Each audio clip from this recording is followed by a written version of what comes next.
So I got asked a few questions, try my best to answer them from memory.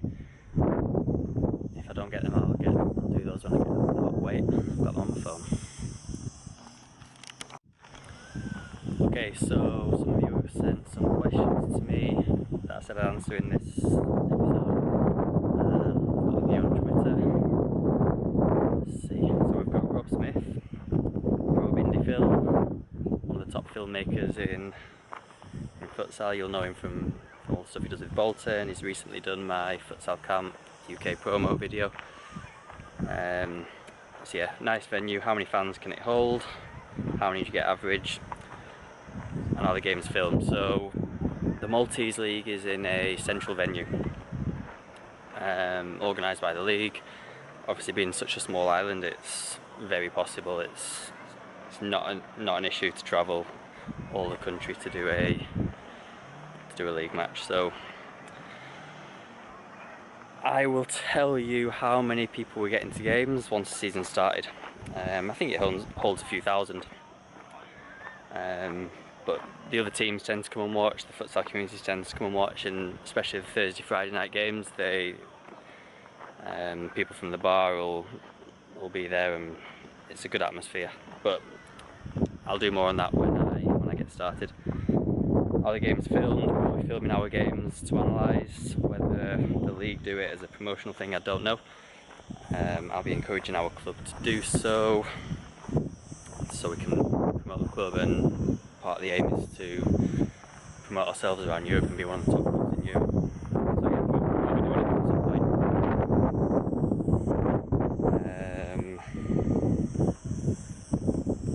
Okay, next question. I'm just trying to go through all my mentions.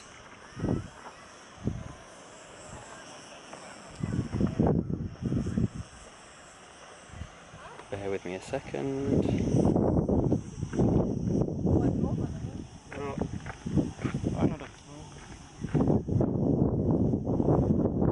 Lots of discussions gone on since this. Okay, so the GFC_TV on Twitter. Mark Finney, if I remember rightly, off the top of my head.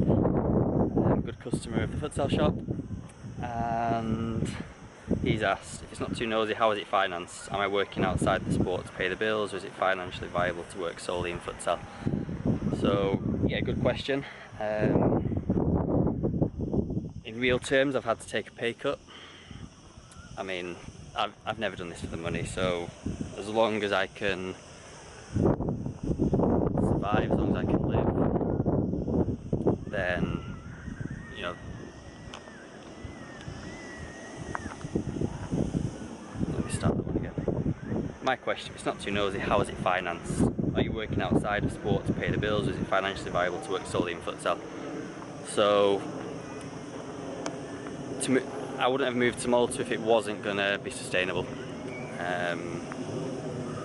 I went to Spain on my own back, because for me that was a huge learning experience, and I went there to develop myself, and I had other projects on the go that financed that. So but no, Malta, to come here and work for the club and do what I did at Tranmere, what they wanted me to do, then yeah, it had to be a role that was full-time. Realistically, it's a pay cut, but relatively the cost of living is less, and I'm quite easily living off. I say easily,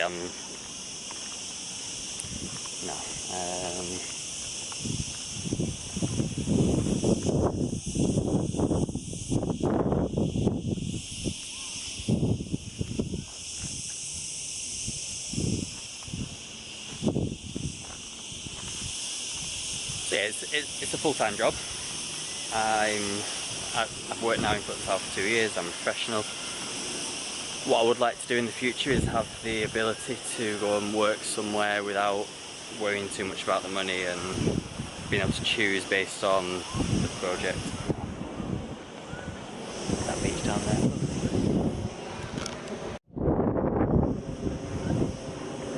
My question, if it's not too nosy, how is it financed? Are you working outside of sport to pay the bills, or is it financially viable to work solely in futsal? Replying to the GFC_TV. Cheers for that, Mark. So yeah, I'm a futsal professional. It's my job, it's my living. So the offer was a full-time job. It's a semi-professional club. We've got we will have 4 full-time professionals and other semi-professional players. So yeah, it's a full-time job. The money's there from the club, from sponsors, and obviously my role will be to help bring in money through. So yeah, it's a full-time job. I wouldn't expect it to be anything less, you know, because the amount of work it'll be looking after the first team, the under-21s and the whole academy. So yeah, it's a full-time job. Realistically, it's a pay cut. I'm earning less gross, but with the cost of living and the lower taxes,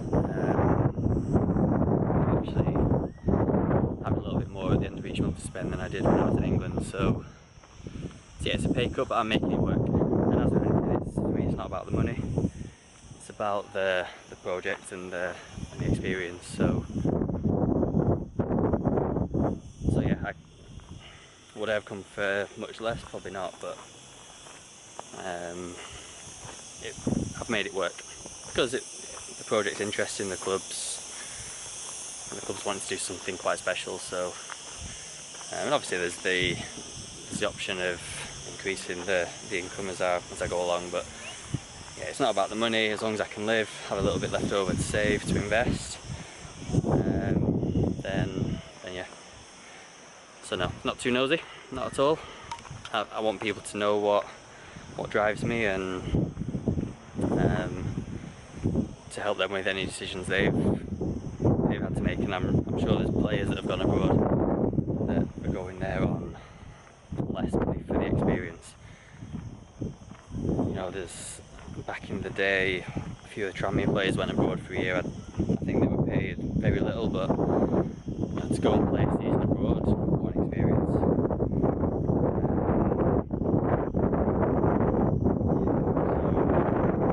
if it works for you, then go for it. Luckily, I don't have ties. I don't have family. I don't have a girlfriend, wife, or anything that I've got to fund as well. So no, it's just me, and I can live quite cheap. I always have done. So yeah, good question, Mark. Thank you. Next question. My arm's aching. Sean Futsal. Hi Sean, what were the best opportunities available to you in England? So I got one offer from a club, coach them in the Super League, but it would have been with the premise of helping me find a job in the area and maybe setting up some academy stuff with there to earn my income.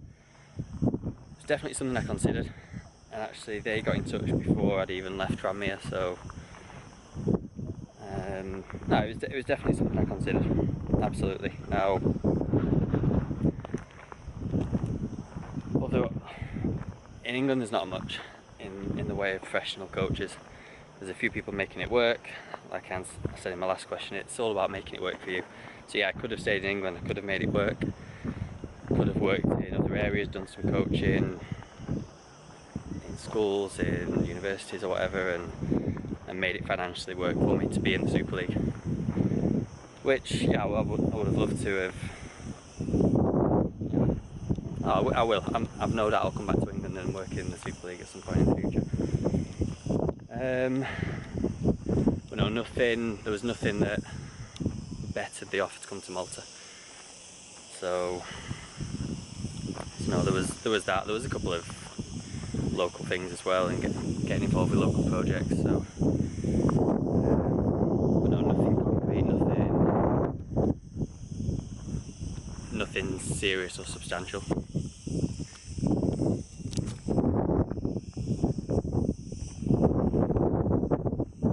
Okay, Okay, Nathan A. Linley on Twitter. What's the level of futsal like compared to the UK? First impressions. Okay, so I know the Malta national team, they're third bottom in the world rankings, so the level there, you think it's not very good, but the fact that they can bring in foreign players, and they tend to pay, certainly the top 3 or 4 teams, brings the level up. In terms of the league, in terms of the top teams, yeah, I think the level is comparable to the top of England. Would have been nice to see Valletta play in Reading in the UEFA Cup, but they're not. They are playing the Dublin, is it Blue Magic Dublin, the Irish champions, in the UEFA Cup in Macedonia next week, so that'll be a good comparison.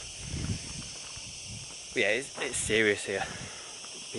Clubs take it seriously, and clubs put the money where the mouth is to bring in talent. We can't attract the top players in the world. Well, I'll disagree with the signing we've got coming to Sweden, but we can certainly attract players that have played at a good level, got experience, and may just not be able to make it in Spain or Italy, for example. You know, because we'll pay anything from 600 to 1,000. No,